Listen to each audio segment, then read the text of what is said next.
అది కరువు సీమ. చినుకు పడితేనే నీళ్లు, లేదు అంటే పొలాలు బీడుపడాల్సిందే. అలాంటి చోట ఓ ప్రాజెక్టు కోసం రైతులు ఏళ్లుగా ఎదురుచూస్తున్నారు. అయినా ఆశలు సన్నగిల్లాయి. ఇలాంటి టైంలో కొత్త సర్కారు పాత ఫైళ్లు దులపడంతో ఆశలు మొలకెత్తుతున్నాయి. ఆ ప్రాజెక్టుకు మోక్షం కలుగుతుందా? దాదాపు దశాబ్ద కాలంగా ఎదురుచూస్తున్న రైతాంగం కల నెరవేరబోతోందా? ఎన్నికల అస్త్రంగా మారిన ఆ ప్రాజెక్టు నిర్మాణం ఇప్పుడు కొలికొచ్చినట్లేనా? కుఫ్టీ ప్రాజెక్టు నిర్మాణానికి కొత్త ప్రభుత్వం మరో అడుగు ముందుకేసిందా?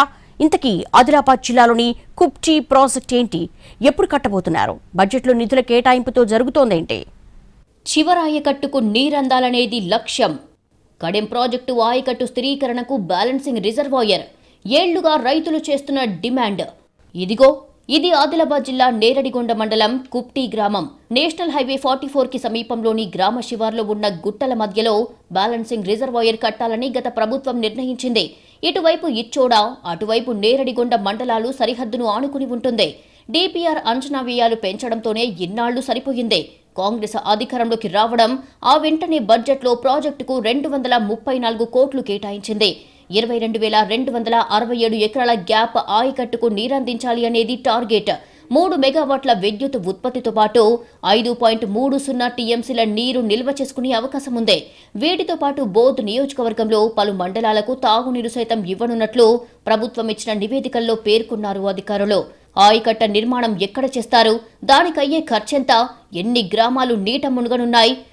కడెంకు ఇది బ్యాలెన్సింగ్ రిజర్వాయర్గా అధికారులు చెప్తున్నారు. దీనికి సంబంధించి 1300 కోట్ల పైచీలకు దీనికి డిపిఆర్ ఇప్పటికే అధికారులు పంపించడం జరిగింది. అది ప్రభుత్వం స్థాయిలో ఉంది. దానికి సంబంధించి ఇప్పుడు లేటెస్ట్గా బడ్జెట్ అలొకేట్ కావడంతో దానికి సంబంధించిన సర్వే చేసేందుకు 3 శాఖల అధికారులు, ఇటు రెవెన్యూ కావచ్చు, సర్వేలాండ్స్, అదేవిధంగా ఇరిగేషన్ సంబంధించిన వాళ్ళు, ఈ అధికారులంతా ఈ సర్వే చేసి బార్డర్లు ఫిక్స్ చేసే ప్రయత్నంలో భాగంగా సర్వేల నిమిత్తం ఇక్కడికి రావడం జరిగింది. 2 మండలాల సరిహద్దుల్లో బ్యాలెన్సింగ్ రిజర్వాయర్ ఎందుకు కట్టాలని అనుకున్నారు?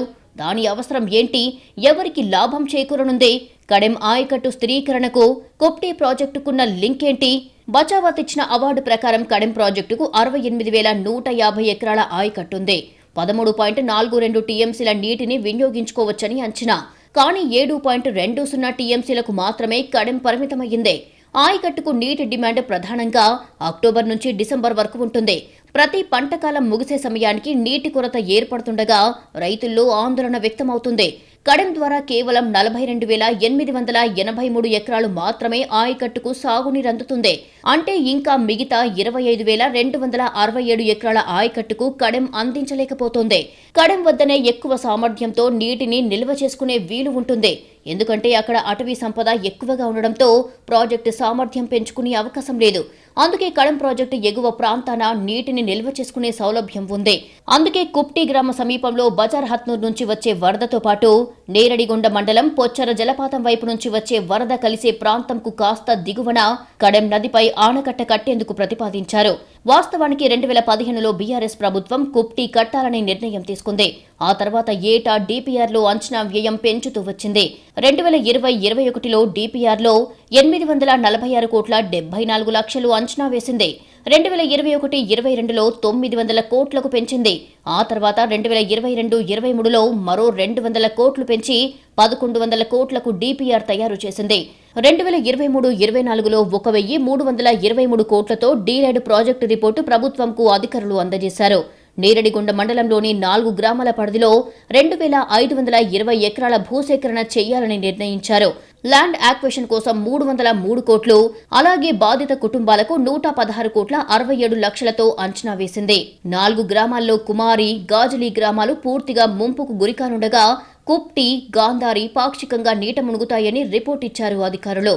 కాంగ్రెస్ ప్రభుత్వం తాజాగా ప్రవేశపెట్టిన బడ్జెట్లో 234 కోట్లు కేటాయించడం కడెం ఆయకట్టు రైతుల్లో ఆనందం వెల్లివిరిసింది. జిల్లా అధికారులు క్షేత్రస్థాయి పరిశీలన మొదలుపెట్టారు. దీంతో ప్రాజెక్టుపై మరో అడుగు ముందుకు పడింది. తమ పార్టీ అధికారంలోకి వచ్చాక కుప్టీ ప్రాజెక్టు కట్టి తీరుతామని స్పష్టం చేసిన కాంగ్రెస్ నేతలు బడ్జెట్లో నిధులు కేటాయించడంతో అధికారులు రంగంలోకి దిగారు. ఆయా గ్రామాల్లో సర్వే చేయడంతో పాటు జెండాలు పాతాలనే డిసైడ్ అయ్యారు. క్షేత్రస్థాయికెళ్లిన అధికారులను అడ్డుకున్నారు ఆయా గ్రామాల ప్రజలు. ఊరంతా నిన్న మంది నిండి ఇండ్లు పోదట అని ఎట్లా తెలుస్తుంది సారు? ఎందుకుండు మేము భూములు ఈయన ఊరి దగ్గర రైతులు ఎట్లా బతుకుతారు? చిన్న చిన్న పట్టదారులు ఉన్నారు, ఆవిడ గురించే బతుకుతున్నాం మేము. వాళ్ళతోని మేము వాళ్ళతోని మాకైతే భూములే లేవు, లేకున్నా వాళ్ళతోనే బతుకుతున్నాం మేము ఎందుకు ఉండి ఇదంతా పోయి పైసలు వస్తే ఇంటికి అయ్యా సారు భూమి ఒకడైతే ఇల్లు ఊరు ఒకడైతే వద్దు. మాకీడ ప్రశాంతం ఉన్న జాగాలే ఉంటాం. ఎంతమంది వచ్చినా కానీ మేము లేవం. డ్యాం నిర్మాణం చేపట్టాలి అనే నిర్ణయంపై ప్రభావిత లిస్టులో ఉన్న గ్రామాల్లోని రైతులేమంటున్నారు, కుమారి గ్రామ ప్రజలు ఏమంటున్నారు? అయితే ఆయా గ్రామాల రైతులు మాత్రం ఏమంటున్నారో వాళ్ళ అభిప్రాయం తెలుసుకునే ప్రయత్నం అయితే చేద్దాం. చెప్పండి మీ అభిప్రాయం ఏంటి? మాకు మంచి పంట వండే భూములు పోవద్దనది ఉండాలని అనుకుంటున్నాం. ఎక్కువ అంటే అక్కడ కట్టేసి మిగతా రైతులకు నీళ్ళు అందిస్తాము, లిఫ్టులు పెట్టిస్తామని అంటున్నారు కానీ మాకు మంచి భూములు ఉంది, 2 పంటలు వండే భూములు పోవద్దు అని అనుకుంటున్నాం. ఏంటంటే మీ అభిప్రాయం ఏంటి? అంటే ఇక్కడ ప్రాజెక్టు కనుక నిర్మాణం చేపడితే ఈ ప్రాంతం అంతా సస్యశ్యామలమై కావడంతో పాటు కడెం ప్రాజెక్ట్ ఆయకట్టుకు కూడా నీళ్ళు అందిస్తామనేది అధికారులు ప్రభుత్వ అంచనా. మీరేమంటారు?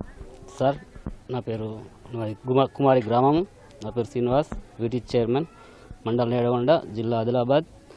సార్ ఇక్కడ భూములు మంచి భూములు సార్. మేము ఇవాళ గ్రామ పంచాయతీలో ఇది గ్రామ సభ పెట్టడం జరిగింది, తీర్మానం జరిగింది. పూర్తి స్థాయి వ్యతిరేకత ఉన్నది సార్. మా రైతులు చాలా పంటలు పండిస్తారు, ఇక్కడ రైతు కూలీలు చాలానే ఉన్నారు, వాళ్ళ ఉపాధి ఊలిపోతారు సార్. బాగా నష్టపోతాం, మేము రోడ్డున పడతాం సార్. పూర్తి స్థాయిలో వ్యతిరేకంగా ఉన్నాం సార్. గ్రామం మొత్తం తీర్మానం చేసినాం సార్. ఏ ఊర్లు పోతాయి? కుమారి, గాజులి, గాంధారి, రాయాపూర్, ముల్కల్పాడు సార్. ఇదంతా రోడ్డు మీద పడతాం సార్. మాకు ప్రాజెక్టే వద్దాం సార్. సరే, అంటే ప్రాజెక్టు కట్టడం వల్ల పంటలకు నీళ్ళు అందిస్తాం, తర్వాత నీటిని ఉపయోగిస్తాం, లిఫ్టులు పెడతాం, విద్యుత్ సప్లై కూడా, విద్యుత్ ఉత్పత్తి కూడా జరుగుతుందని అధికారులు అంటున్నారు. కానీ మా జీవనోపాధి మేము కోల్పోతాం. ప్రస్తుతానికి మా దగ్గర 2300 ఎకరాల ల్యాండ్ ఉన్నది. ఆ పార్టీ ల్యాండ్స్ ఉన్నాయి కానీ మాకు అనుకూలమైన 20 అంటే 3 కాలాల పంటలు పండుతాయి. యాక్చువల్లీ రైతులు ఇప్పుడు మేము సడన్లీగా మేము ప్రాజెక్ట్ కడతాము, మీకు ఇవి ఇస్తాము, అవన్నీ బుటకం నిర్వసితులను చూసినాం. మేము ఇప్పుడు కొన్ని ఊర్లలో నిర్వసితులను చూసినాం, అక్కడ సానుకూలంగా లేదు, బాగా లోపాలు ఉన్నాయి. ఇప్పుడు మమ్మల్ని తీసుకుపోయి పెట్టి మీకు ఊరిస్తాము, మీకు అది ఇస్తాము, ఇది ఇస్తాము, అన్ని బూటక మాటలు. ఏ ప్రభుత్వం నిర్వసితులకు ఎప్పుడు ఏం చేయలేదు. నా భూమి పోయింది 12 ఎకరాలు చెరువుల, నాకు 42,000 ఇస్తా అని చెప్పారు. 12,000 రూపాయలు ఇచ్చారు ఎక్కడికి, ఇప్పటికి రూపాయి రాకట్లేదు. ఇప్పుడు మా తాతలు ముత్తాతలు సంపాదించుకుని ఆస్తి ఈరోజు వాళ్ళు ఇస్తామని మేము ప్రాజెక్ట్ చేస్తామని ఒప్పుకోవడానికి ఏం లేదు. భవిష్యత్తులో ఎట్లుంటో తెలియదు కానీ మేమైతే మా భవిష్యత్తు మరి ఇప్పటికైతే మేము ఒప్పుకోం. పరిహారం ఇచ్చి భూములు తీసుకోవాలని అంటారా, లేకపోతే ప్రాజెక్టే వద్దంటారా, లేకపోతే పరిహారం ప్రాసెస్ అనేది పర్ఫెక్ట్ లేదా, ఇచ్చేదానికంటే ఎక్కువ ఇవ్వాలా? మీ డిమాండ్ ఏంటి? మా డిమాండ్ ఏంటంటే అసలు ప్రాజెక్టే వద్దనుకుంటాం 100%. పరిహారం మాటకైతే కేటాయించింది 233 కోట్లు చిల్లర కేటాయించారు. అది దేనికి సరిపోదు మాకు తెలుసు. ఫస్ట్ ఆఫ్ ఆల్ అయితే ప్రాజెక్ట్ వేద్దాం అని 100% మా ఊరు తీర్మానం చేసుకున్నాం. వీళ్ళు వీడీసీ తీర్మానం జరిగింది. ప్రజాపతిలు అఖిలపక్ష నాయకులు ఉన్నారు ఈరోజు. అన్ని గ్రామ సభలు అంటే కుప్టి, కుమారి, గాజులి, గాంధార్, ముల్కల్పాడు, రాయపూర్ అక్కడ ఉన్న సంస్థ అంటే ఏవేవో శివారు రైతులు ఉన్నారో వాళ్ళతో చర్చ జరిగింది. పరిస్థితి గిట్లున్నదని చెప్పి మేము 100%గా ప్రాజెక్టుకు మేము వ్యతిరేకత ఉన్నాం. ఎందుకంటే మా ఉపాధి మేము కోల్పోవలసి వస్తున్నది. రేపటి నాటి జాబులు లేవు, ఎక్కడ జాబ్ దొరుకుతలేదు. రేపు ఎక్కడ ఏం చేసుకోవాలా, సెక్యూరిటీ గార్డ్ చేసుకోవాలా, లేకపోతే గుడి కాడ పోయి కొబ్బరికాయలు అమ్ముకోవాలా, అన్నీ అనుకూలంగా కొందరికి ఉన్నది అనుకూలంగా ఎట్లున్నారు మాకు రేట్ వస్తాయి అని చెప్పేసి. రేట్ వచ్చినంత మాత్రాన మా భవిష్యత్తు మేము కోల్పోతాం. ఆ పైసా ఇప్పుడు ఆగది. ఊరు భూములు మొత్తం పోతాయి 100%. ఇప్పుడు గాజులి, గాంధారి, ముల్కల్పాడ్, రాయపూర్, కుప్టి, కుమార్ ఏ శివారంలో ఎక్కకుండా ఇప్పుడు మనం ఉన్న ప్లేస్ కూడా ఇది మునిగిపోతుంది. ఇది మొత్తం సమర్జాయ్ ప్లేస్ చేసిన. ఇప్పుడు మాకు ఒకటి ఏంటంటే ఇన్ని గ్రామాలు పోతున్నాయి. ఈ గ్రామాలకు కూడా ఎక్కడ చూపించడానికి జాగా కూడా లేదు. జాగా ఉండగానే ఆ జాగా కూడా పార్కులు గుంజుకున్నారు, అర్బన్ పార్క్ చేసిర్రు. అక్కడ 285 ఎకరాలు ల్యాండ్ ఉండే, గవర్నమెంట్ ల్యాండ్, వాళ్ళు కట్టుకున్నారు. ఇప్పుడు తలుచుకుంటే ఇవ్వాలనుకుంటే ప్రభుత్వం తలుచుకుంటే ఇవ్వాలని అది ఇస్తుంది ఇవ్వదు కదా. ఇప్పుడు నిర్వసితులను చూస్తున్నాము, ఎల్లపల్లిలో చూసినాము, ఇక్కడ పక్కన పిప్పలకోడిలో చూసినాము, శనగ కొరడాలు చూసినాము. ఆ భూమి పరిస్థితులు అలా వేరున్నాయి. మా భూమి పరిస్థితి వచ్చేసరికి బాగా డిఫరెంట్ ఉన్నది. అక్కడ ఓమ కూడా వండి కొన్ని ఏరియాలలో కట్టుకున్నారు. ఇక్కడ మాది 3 పంటలు పడతాయి. అంటే మామూలుగా అయితే ప్రాజెక్టులకు పరిహారం కట్టిందంటే పరిహారం ఇవ్వడము, లేకపోతే దానికి అవార్డు ఎంతో కొంత కేటాయించడం అనేది జరుగుతుంది. అంటే ప్రాజెక్టే వద్దంటే మిగతా వాళ్ళ ప్రయోజనాలు కూడా దెబ్బతీసినట్టు కదా. అవును, ఎందుకనంటే ప్రాజెక్ట్ వద్దనడానికి కారణం ఏంటంటే మేము చూస్తున్నాం. ఇప్పుడు ఎల్లంపల్లి ప్రాజెక్టు మేము కళ్ళతో చూసి వచ్చినాం. ఆ గుడి దగ్గర కొబ్బరికాయలు అమ్ముకుంటారు.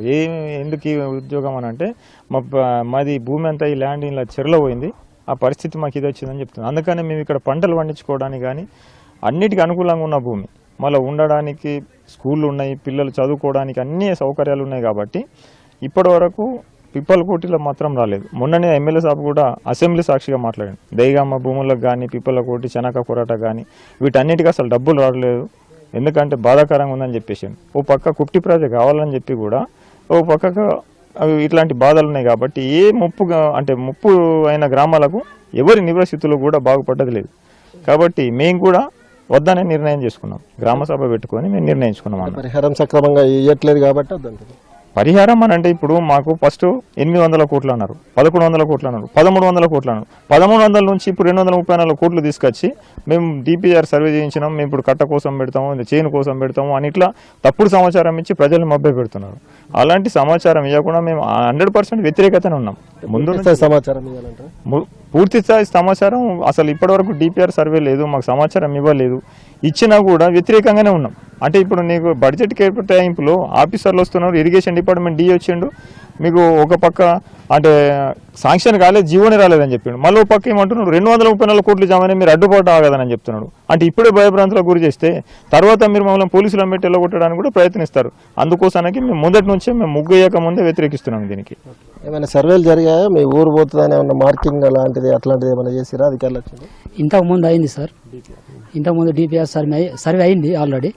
కానీ కాకపోతే ఎందుకంటే మా అంత విలేజ్కు సారవంతమైన భూములు ఎక్కడ లేవు సార్. అందుకని ఈ ఒక్కొక్క రైతు చేతి కింద ఒక 10 కూలీలు బాగుపడుతున్నారు, అన్నము 10 కూలీలు బాగుపడుతున్నారు. కాబట్టి మాకైతే ఈ ప్రాజెక్టును తిరస్కరిస్తున్నాం సార్. ఎందుకంటే ఇప్పుడు దీనికి ఉపయోగం మా విలేజ్ వాళ్ళు ఎవరికి సాగులేదు సార్. ఈ వాటర్ తోటి ఈ ప్రాజెక్టు కట్టినా లాభం లేదు. అందుకని మా విలేజ్ వాళ్ళు వాళ్ళని ఉపయోగపడుతుంటే దాని ఉపయోగం చూడలేదు, విలేజ్కు ఏం సంబంధం లేదు సార్. లిఫ్ట్ అట్లా పెడతా అన్నారు కదా, అది ఎవరికి ఉపయోగం? ఆ లిఫ్టికేషన్ ఏం లేదు సార్. ఇప్పుడు ఇక్కడ కుకస్ మనూరు ఉన్నది సార్, ఇటు తేజపూర్ ఉన్నది సార్. అయితే వాళ్ళకు తేజపూర్ గుట్ట పైన ఆల్రెడీ ఉన్నాయి కొన్ని మా విలేజ్, ఇక్కడ కొన్ని ఉన్నాయి సార్.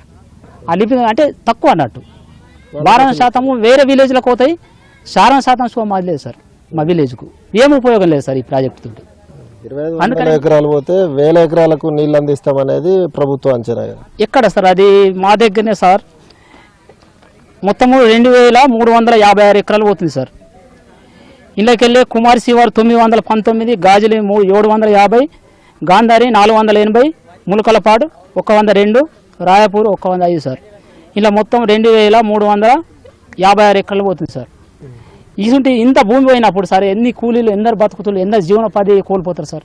అందుకనే సార్ మేము తిరస్కరించుతున్నాం సార్. కుప్టి గ్రామస్తులు అధికారులను అడ్డుకున్నారు. తమకు పూర్తి స్థాయి వివరాలు చెప్పాలని పట్టుబట్టి అధికారులను తిప్పి పంపారు. అయితే ప్రస్తుతం వారి డిమాండ్ ఏంటి అన్నది చర్చనీయాంశంగా మారింది. కుప్టి ప్రాజెక్టు ఎందుకు వద్దంటున్నారు, వాళ్ళ అభిప్రాయం ఏంటిదో ఒకసారి తెలుసుకునే ప్రయత్నం అయితే చేద్దాం. మేడం చెప్పండి, ఏంటి అసలు ప్రాజెక్టు వద్దంటున్నారా, ఏంటి అసలు? సార్ మాకు ప్రాజెక్టు తోటి అవసరం లేదు సార్. మా బ్రతుకులు మాకు ఈ రోజుల్లో తినడానికి ఎంత ఈ ఆస్తులు ఉండగా తినడానికే ఇబ్బందులు అవుతున్నాయి సార్. ఆస్తులు పోతే మేము ఎలా బతకగలుగుతాం సార్? మా ప్రాజెక్టు తోటి మాకు అవసరం అనేది ఏం లేదు సార్. మా ఆస్తులు మాకే కావాలి సార్. పేపర్కు ఇట్లా అన్నీ వస్తున్నాయి కదా, అందుకనే మాకు పోతుందంటే మాకు వద్దు సార్. మాకు ఇటువంటి భూములు కావు, ఇటువంటి ఇండ్లు రావు సార్. మేము అందరం కలిసి గట్టుగా ఉండేటోళ్ళం, విడదీస్తే అందరు ఎక్కడ ఉండగలుగుతాం సార్. అందుకనే మాకు వద్దు అంటున్నాం సార్. ఆ భూములు పోతాయి సార్, మేము ఎలా బతకగలుగుతాం? ఈ రోజులలోనైతే సార్ చేస్తేనే రెక్కాడితే గానీ డొక్కాడని పరిస్థితి సార్. ఇట్లా మాకు భూములు లేని మేము ఎలా బతకగలుగుతాం సార్? భూములు పోతాయని చెప్పిండ్రు సార్, భూములు పోతాయని చెప్పిండ్రు. మేము వట్టి ఇండ్లలో అయితే బతకలేము. ఇప్పుడు చేన్లు లేకుంటే ఎట్లా బతుకుతాం సార్? మేము బట్టి టమాటాలు కొంటేనే 100 రూపాయల కిలో అంటున్నారు సార్. మేము భూములు పోయినాక బతకలేము సార్, అసలే బతకలేము. మేము ఇక్కడనే ఉంటాం, మాకున్న ఊరే కన్న తల్లి సార్. మాకింతే చాలు. మా ఊరు మా చేన్లు మాకు ఇక్కడనే హాయిగా ఉంటుంది. మాకు ఇంతే ప్రాజెక్ట్ అక్కడ మా చేన్లలోనే వస్తుంది ప్రాజెక్టు, కానీ మాకు అవసరం లేదు సార్. మా అక్కడ దాకా పోతాయి కానీ మొత్తం కట్ట కింద మేము ఉండలేము. కానీ సార్ మాకు ఏం అవసరం లేదు, మా డిమాండ్ మొత్తం ఊరు పోవద్దని అంతే. గతంలో అధికారులకు మేము కట్టచ్చు, ఎక్కువ నష్టపరిహారం ఇవ్వాలని చెప్పారు. అవసరం లేదు. బయట 30-40 లక్షలకు ఎక్కరుంది సార్. మాకు ఎన్ని ఇస్తారు సార్? మాకు ఇప్పుడు 10 లక్షలు ఇస్తారు.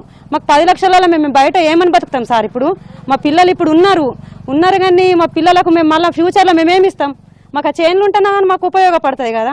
మాకు అవసరం లేదు, మాకు ఏమిటితోటి అవసరం లేదు, మాకు ఊరు పోకుంటే అంతే చాలు. కొంతమంది ఉన్నారు, వారితో మాట్లాడిద్దాం. ఏంటి సార్ చెప్పండి, అసలు ఏంటి ప్రాజెక్ట్ కట్టడానికి నిన్న అధికారులు వచ్చారు. అధికారులు వచ్చి అంటే సర్వే కోసం అధికారులు వచ్చారు. ఇక్కడ లోకల్ ఉన్నటువంటి రైతులకు కానీ ఇక్కడ ఉన్న ప్రజలకు ఎవరికి కూడా ఇన్ఫర్మేషన్ ఏమి ఇవ్వలేరు. ఒకసారి ఎందుకు వచ్చారు సార్ అంటే ఇట్లా మేము చెరుకట్ట కడుతున్నాం, మరి ఇక్కడ ప్రపోజల్ వచ్చేసింది, పైసలు కేటాయించేసారు, ఇప్పుడు కట్టేస్తామని అన్నారు. అయితే మాకు ఇన్ఫర్మేషన్ ఇవ్వకుండా మీరు ఏ విధంగా కడతారు అని చెప్పేసి అడ్డుకొని వాళ్ళని ఒకరోజు వాపసు పంపుతున్నాం. తెల్లారి కూడా అదే విధంగా వచ్చారు. తెల్లవారు కూడా అదే విధంగా వస్తే వాళ్ళ కాళ్ళు మొక్కి కూడా బాబు మాకు ప్రాజెక్ట్ వద్దు, ప్రాజెక్టు కాకముందు మీరు ఏమైతే ఉన్న ఫార్మాట్స్ మాకు ఏం తెలియకుండా మీరు వచ్చి ఏ విధంగా మీరు ఇక్కడ చేస్తారు కట్ట, మేము భూములు కోల్పోయిన తర్వాత మేము ఏం చేయగలుగుతాం అని అధికారులు నిలదీసేవారంటే వెళ్ళిపోయారు. ఆడికి వెళ్ళినంతవరకు అయితే ఎవరు రాలే.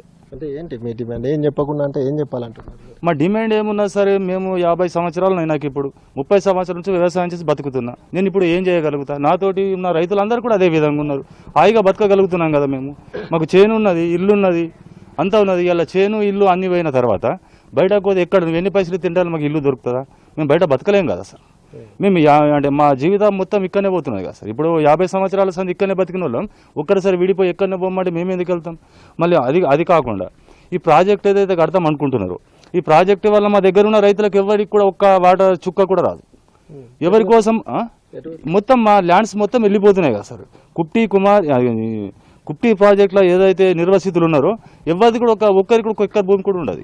అందరికి పోయిన తర్వాత మయ్యాన్ని పోయి మేము అంటే మా రైతుల కన్నా కొందరు బతుకుతారంటే మేము ఏమో కొన్ని ఆలోచిస్తుండే. అధికారులు ఏం చెప్పారు మీకు? ఏమన్నా అంటే పరిహారం ఇస్తాన్నారు ఆ భూములకు, ఇండ్లకి ఇట్లా ఏమన్నా చెప్పారు? ఎలాంటి ఇన్ఫర్మేషన్ లేదని చెప్తున్నాం కదా, ఎలాంటి ఇన్ఫర్మేషన్ లేదు. మళ్ళీ వాళ్ళు వచ్చి మీకు పరిహారం ఇస్తామా, మిమ్మల్ని ఏం చేస్తామని ఏం చెప్పేది ఏం లేదు. వచ్చిండ్రు జెండాలు వాతడం, కట్టెలు పెట్టడం అదే చేస్తున్నారు. అటువంటి మాకు ఇన్ఫర్మేషన్ లేదు. వాళ్ళు ఏ విధంగా సార్ పరిహారం కోసమేనా? పైసలు ఏదో విడుదలైనాయని చెప్తున్నారు కదా అధికారులు. వాళ్ళు విడుదలైనా చెప్తున్నారు సార్, మాకేం సంబంధమే లేదు కదా. ఎన్ని వచ్చినాయి, మేము రైతులము, మాకేం తెలుసు సార్. ఎన్ని పైసలు వచ్చింది కూడా మాకు ఏం తెలియదు కదా. మాకు ఆడు ఎన్ని పైసలు వచ్చింది మాకేం గుర్తుంటుంది, వాళ్ళకి గుర్తు. మరి వచ్చి అందరినీ కూర్చుండబెట్టి ఇట్లా వచ్చింది మీ ప్రాజెక్ట్ కడుతుంటే పేపర్లలో చాలా వస్తాయి సార్. ఇప్పుడు ఇలా సోషల్ మీడియాలో ఏవో వస్తాయి పోస్టులు వస్తాయి, అవన్నీ నమ్మడానికి వీల్లేదు కదా. ప్రజల్ని అందరి రైతులందరినీ కూర్చుండబెట్టి మాట్లాడితే మేము కూడా ఒకసారి నిన్న ఏమైందంటే మరి అధికారులు వస్తున్నారంటే విలేజ్ మొత్తం తీసుకున్నాం మేము. ఎట్లా చేద్దామంటే మనకు కట్టతోటి అవసరం లేదు, హాయిగా బతుకుతున్నాం కాబట్టి ఏకాగ్రీవ తీర్మానం చేసుకున్నాం. మాకు కట్టతోటి అది చెరువుతోటి మాకు అవసరం లేదు, మేము హాయిగా బతకగలుగుతాం సార్. ఏంటి అన్న మాది ఏం లేదన్న, మా డిమాండ్లు అంటూ ఏం లేవు. మాలాంటి యువకులు ఉన్నారన్న, ఇప్పుడు మేము డిగ్రీలు పీజీలు చేసినా కూడా బయట 10-12 వేలకు ఉద్యోగాలు చేయలేక మా ఆత్మగౌరవంతో మాకున్న 2-3 ఎకరాల్లో కూడా మేము వ్యవసాయం చేసుకొని మంచిగా బతకగలుగుతున్నా. మేము బతకడమే కాక ఇంకో 4గురికి ఉపాధి కల్పిస్తున్నాం. రేపన్నాడు మా భూములే పోయినాక ఇక్కడ ప్రాజెక్ట్ అయిన తర్వాత మేము బయటకు ఎక్కడ బతకగలుగుతాం? ఈ ప్రాజెక్ట్ తోటి మా నియోజకవర్గానికి కానీ మా చుట్టుపక్కల గ్రామాలకు కానీ ఒక చుక్క నీరు కూడా, ఒక ఎకరం కూడా పారదని ఈ ప్రాజెక్ట్ తోటి ప్రయోజనం అనేది సున్నా. కాబట్టి మాది ఒకటే సింగిల్ ఎజెండా. మాకు డిమాండ్లు ఏం లేవన్నా, మాకు ప్రాజెక్ట్ వద్దు, మా సింగిల్ ఎజెండా అదే. గతంలో ఇక్కడ భూమి కేటాయించిరా? ఇక్కడ రోడ్డు పక్కకు వస్తున్నారు అది ఇది అని చెప్పారు, అది మీకేనా? అది లేదు సార్, మాకేం భూమి కేటాయించాలో ఏం చేయలేరు. కాకపోతే అధికారులు వచ్చి ఇంత 4 సంవత్సరాల ముందు వచ్చారు.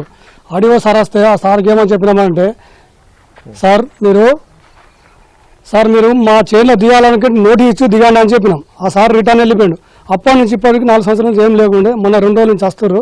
సార్ మాకు ప్రాజెక్ట్ అవసరం లేదు, వద్దు అని చెప్పేసి ఆ సార్ కంటే నీకేందా తెలిసాను అంటే నేనన్నా సార్తోని, సార్ మేము రైతులము, నువ్వు నెల ₹1,00,000 జీతం వస్తుండొచ్చు, కానీ మేము పండించిన గింజలు తింటున్నావు కదా సార్, మా రైతులు మేము పండించిన గింజలు తింటున్నావు, పైసలు తినగలేవు, నీకేం తెలుస్తానని బెదిరించాడు. అదే నేను ఏమని చేసినామంటే ఏకగ్రీవ తీర్మానం చేసినాం, కుప్టీ ప్రాజెక్టే వద్దు అని. అయితే సార్ ఏమైందంటే మా తాతలు దున్నుకుంటూ వచ్చారు భూమిని, అదే భూమిని మా తండ్రులు దున్నారు, అదే భూమిని మేము దున్నుతున్నాం. ఇప్పుడు బోర్డు వేసుకుంటే 40 ఫీట్ల నీళ్ళు పడుతున్నాయి. ఇప్పుడు వేసవి ఎండాకాలంలో రోహిణి ఎండలలో మోటార్ చాలేస్తే 12 నవజాలు కొడుతుంది. ఆ భూమి కింద నేను బతుకుతున్నా, నా పిల్లలు బతుకుతున్నారు. ఇప్పుడు నేను తర్వాత ఇప్పుడు చదువుకున్న వాళ్ళకైతే గవర్నమెంట్ ఉద్యోగాలు ఇవ్వగలేదు, ఇది ఇవ్వగలేదు. ఆ టైంలో నేనేం చేస్తున్నానంటే ఇప్పుడు నేను దున్న భూమిని నా కొడుకులుగా దున్నుకుని ఆగే బతకగలుగుతారు, నాలాగా బతకగలుగుతారు. ఆ భూమి డిమాండ్ ఏంటి? ప్రధాన ప్రాజెక్టు వద్దు అంటున్నాం అంతే. ప్రాజెక్ట్ వద్దు, మళ్ళీ కట్టిన ప్రాజెక్టుగా మా గ్రామాలకు ఏం ఉపయోగం లేదు, అంత నిరుపయోగమే. బయటకు వెళ్ళే నీళ్ళు స్టోరేజ్ వాటర్ తయారు చేస్తారు సార్. ఇది దీంతో మేము ప్రాజెక్ట్ వద్దని తీర్మానించినాం. ప్రభుత్వం ఈ ప్రాజెక్టును బహుళార్థక సాధక ప్రాజెక్టుగా భావిస్తుంది. 5.3 టీఎంసీల నీటి నిల్వ చేసుకోవడంతో పాటు 3 మెగావాట్ల విద్యుత్ ఉత్పత్తి, బోధు నియోజకవర్గంలో భవిష్యత్లో లిఫ్ట్ ఇరిగేషన్ పథకాల ద్వారా కొత్తగా ఆయకట్టు నీరందించే ప్రయోజనం ఉంటుంది. ప్రాజెక్టుకు కింది భాగంలో ఉన్న రాష్ట్రంలోనే ఎత్తైన కుంటాల జలపాత సహజ అందాలు ఏడాది పొడవునా ఉండే వీలు కలగనుంది. కడెం ఆయకట్టుకు అక్టోబర్, డిసెంబర్లో పూర్తి స్థాయిలో నీరు అందించే వీలు ఉంటుందని అధికారులు లెక్కలేస్తున్నారు. కానీ ముంపు ప్రాంతాల వారు మాత్రం ప్రాజెక్టు నిర్మాణంపై పెదవి విరుస్తున్నారు. చిన్న ఉన్నప్పుడు ఆ పెద్ద మనుషులు ఏం మాట్లాడరు తెలియదు. మేము ఇప్పుడు ఒక లైన్ మీదకి వచ్చాం, మేము పెద్ద అయినాం, మా బాపులు ముసలైపోయారు, చచ్చిపోయారు, బతికిరు, గంగల వేరు. మేము గంగల బాబుకు సిద్ధంగా లేము సార్. ఒకసారి మునిగిపోయినాం, ఇంకో రెండోసారి మునిగేందుకు సిద్ధంగా లేము. వాళ్ళకి తెలియక వాళ్ళు ఏం చెప్పారో తెలియదు. మేము మాత్రం ఇప్పుడు మా యువకులు కూడా ఒక్కో డిగ్రీలు చేసి కానీ ఏడా జాబులు లేవు, మాకు ఏం సోర్సెస్ లేదు, మాకు వ్యవసాయం తప్ప వేరే పనే రాదు. మాకు ఇంకోటి కైకిలు పోవడానికే నామూసి అవుతాడు, ఏమని చెప్తాడు, కైకిలు పోమంటే బదిలీ కైకిలు రానంటాడు. ఆ పరిస్థితుల్లో బదిలీ చేసుకొని మేము ముట్ట చేసుకుంటున్నాం సార్. ఒక్కడికొక్కటి చేదో అన్నదమ్ములక కలిసి ఉన్నాం. మన అందరిని కూడా ఏడాది వాడెత్తే మేము ఎట్లా బతకాలా? మాకు ఇల్లు ఎట్లా, జాగాలు ఎట్లా, భూములు ఎట్లా? ఒకటి భూమి ఇస్తాడు, ఒకటి ఇయ్య అంటాడు. ఎక్స్ రోడ్ అడిగినాం ఇంతకుముందు డిమాండ్ జమాన్లా, నాకు తెలియదు జమాన్ల డిమాండ్. ఎక్స్ రోడ్ కాడ ఏం చేసి కావాలనే ఈ గవర్నమెంట్ ఏం చేసింది, ఎక్స్ రోడ్ కాడ కావాలనే పార్క్ చేసింది. ఎందుకు ఈ కుప్టోళ్ళు ఆడికొస్తే, ఈ కుమారులు ఆడికొస్తే ప్రాబ్లం అవుతుందని చెప్పేసి ముందే పార్క్ చేసేసారు. అవన్నీ కానిపోయి ముచ్చట్లు బీఆర్ఎస్ ప్రభుత్వంలో అయింది కదా సార్. ఏ ప్రభుత్వం అయితే ఏమి, అప్పుడు పెట్టిన ప్రపోజల్ వేరే, ఏ ప్రభుత్వం అయినా గంతే. ఇప్పుడు పార్క్ చేసారు. ఆ 200 ఎకరాలు 300 ఎకరాలు ఆడ చూపించారు, మాకు ఆశ చెప్పారు. మా పెద్ద మనుషులకు మాకు చెప్పలేరు. అది మీరు మెయిన్ రోడ్కి వస్తారు, 2 కిలోమీటర్ లోపల ఉంటారంటే మా వాళ్ళు ఆశపడరు ఇప్పుడు. కానీ మేము మాత్రం ఇప్పుడు ఉన్న యువకులు మాత్రం సిద్ధంగా లేము సార్, దీనికి మాత్రం అనుకూలంగా లేము. ఏమో చేసుకున్నాం కానీ ఇప్పుడు ప్రాజెక్ట్ అంటే మా పానాలు పోతున్నాయి. మేము ప్రాజెక్టు ఒప్పుకోము, ప్రాజెక్ట్ వద్దు. కొద్ది మంది మాత్రం పరిహారం ఎంతిస్తారు, ఏమిస్తారు, పునరావాసం ఎక్కడా అన్న అనుమానాలు వ్యక్తం చేస్తున్నారు. అయితే తాజాగా మాత్రం ముంపు గ్రామాలు తీర్మానాలు సైతం చేస్తున్నారు. అన్ని వసతులు రైతులు కోల్పోతారు కాబట్టి మేము భూములు ఇయ్యం. ఎందుకంటే భూములు ఇచ్చే అవకాశం లేదు.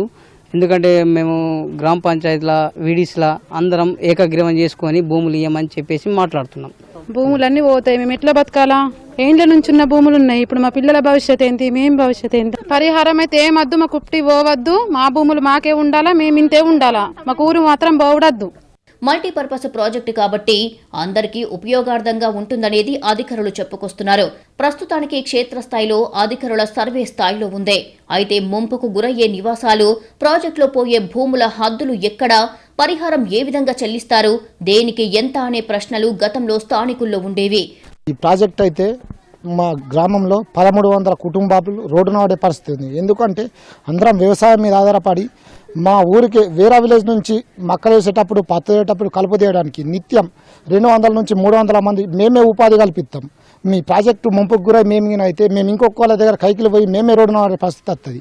ఇక్కడ అన్ని అనుకూల వసతులు విడిసబెట్టి మేము ప్రాజెక్టుకు మాత్రం ఒప్పుకోమని మేము వీడీసీ ఏకగ్రీవంగా తీర్మానం చేసినాం. అవసరమైతే ప్రాణాలను అర్పిస్తాం కానీ ప్రాజెక్టుకు మాత్రం ఒప్పుకోబోము. అయితే అధికారులు దానిపై గ్రామాల్లో పూర్తి స్థాయి క్లారిటీ ఇవ్వాలంటున్నారు జనం. అలాగే తమకేం లాభం లేదనే వారు సైతం ఉన్నారు. మరి ప్రభుత్వ, జిల్లా అధికారులు, నీటిపారుదల శాఖ అధికారులు ఏం చేస్తారో చూడాలి. మరి చివరాయకట్టుకు నీరందించాలనేదే ప్రభుత్వ లక్ష్యం. కానీ క్షేత్రస్థాయిలో ఎదురవుతున్న అడ్డంకులను మాత్రం ప్రభుత్వం అధిగమించాల్సి ఉంది. ఇది కుప్టి ప్రాజెక్టుపై ఎన్టీవీ గ్రౌండ్ రిపోర్ట్. కెమెరామెన్ సత్యంతో సారంగపాణి, ఎన్టీవీ, ఆదిలాబాద్ జిల్లా కుప్టి నుంచి. ఇది కుఫ్టీ ప్రాజెక్టుకు సంబంధించిన గ్రౌండ్ రిపోర్ట్. నమస్తే.